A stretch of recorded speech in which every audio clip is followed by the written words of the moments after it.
Hello coaches, Coach Sloan here, offensive coordinator, Washington High School.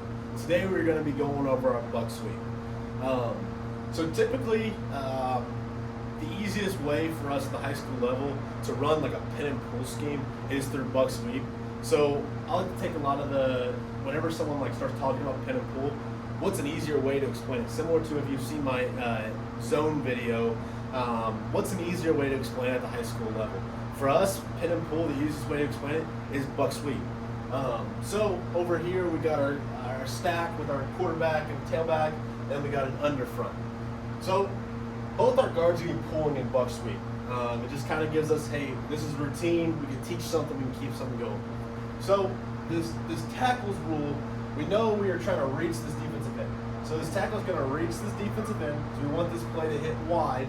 So now this guard, he is pulling to get up to second level.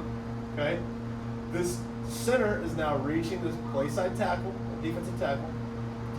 The backside guard is now pulling and getting through the alley. Okay.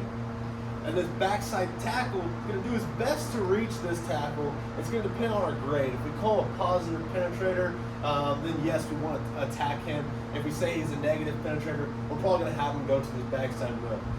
This 3 technique should not be able to catch my tailback, and if he does, we'll take care of him with his backside tackle. So it's either to the tackle or up. So in and up block is what we call it. So this is once again a little bit of a faster hitting play. So instead of our tailback taking it's more of a stretch play. So our tailback is going to be a rhythm step out. Quarterback's going to do a 180, almost like when we are stretching that thing. I want my quarterback to be really kind of holding that ball out there really far, but still keep control on it. So we want everybody to start flowing into these blocks here, right? Let's create a car accident. This tailback is reading this backside guard block. If this backside guard blocks somebody in, he keeps going out. If he blocks somebody out, he keeps going up. Okay? Quarterback is handing off, reverse out, rock the baby. Over here we have a over front with a under center. So once again, in this scenario, we do want to reach this defensive end. Let's say this is a positive pin player, a positive force player. Now what we can do is we give our play side tackle the option to do what's called a cross block. So in this instance, we're going to say cross block because on top of that, I have a 1 technique here, and this center, he's either trying to reach this guy or he's going to block this guy. I think this 1 technique would be a lot better than this 3 technique in terms of, hey, his ability to catch this tailback, right? He's 1 gap over. So what we're going to do is we're going to call a cross block here, where this tackle, offensive tackle blocks this defensive tackle.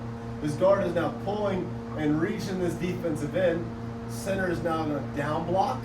Backside guard is pulling, looking for that second level. The backside tackle's got an in and up, looking for that will linebacker. Quarterback is going to roll out play side. Once again, we're kind of stretching this thing out, so it's going to be more of a steeper angle, not super straight back. This tailback is then following this backside guard's block again. This time, it should be more of like an outside play versus like an up play, right? The quarterback just hands it off, reverse out. Over here we have a tight front. So once again, in this scenario, we might want to call a cross block, depending on how this tackle is. I mean, if it's a positive penetrator, then yes, we're probably going to call a cross block. Because we have this backside 1 technique here, or the backside 2-eye technique here. So let's go ahead and let's just say we call a cross block here. So this tackle's going to block down. The guard is now still reaching this defensive end. Now we have this center. He knows, hey, they called a cross block. That means I got to go backside because I got quick pressure right here. Backside guard is pulling, looking for work on the second level. Place our backside tackle in and up block on that will linebacker. Now the tailback here, we can have him do 2 things. I like to keep the quarterback as often as I can possibly get him to be looking downfield, keep your shoulders square. We can either have him go behind in a backfield action, or we can have him step across his face. For us, we like to have him step across his face just to present the possibility of some type of read on this defensive end if we ever wanted to call it. So we're going to have this tailback rhythm step across the quarterback's face. He's going to ride it. He's looking for work. Quarterback gives it, reverse out. Okay, attack that defensive end, pull everybody over here to get better blocking. Over here we have a 3-3 stack with a split back action. So in this instance, with it being head up, there should be no problem of your tackle reaching this defensive end. It's almost like a man up. He can essentially drive him back, but we really want to emphasize getting that reach to let our tailback get wide. Okay.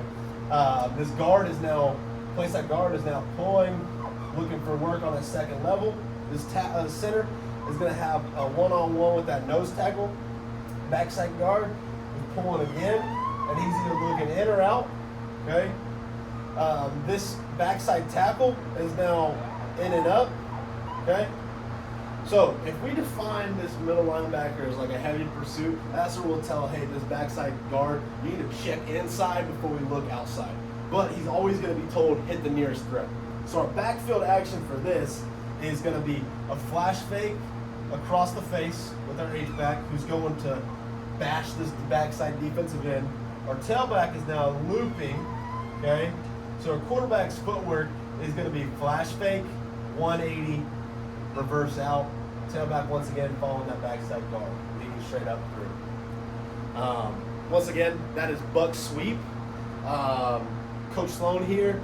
Go ahead and give me a like, subscribe, and comment what would you like to see next or anything that you would do differently. If you want to get a thread going on, hey, the difference between buck sweep and pin and pull, and if you're at a high school level and you do pin and pull, I would like to know how you guys kind of teach them the simplest form rather than us going through a full buck sweep, because I like the pin and pull, I like the versatility. So thank you very much.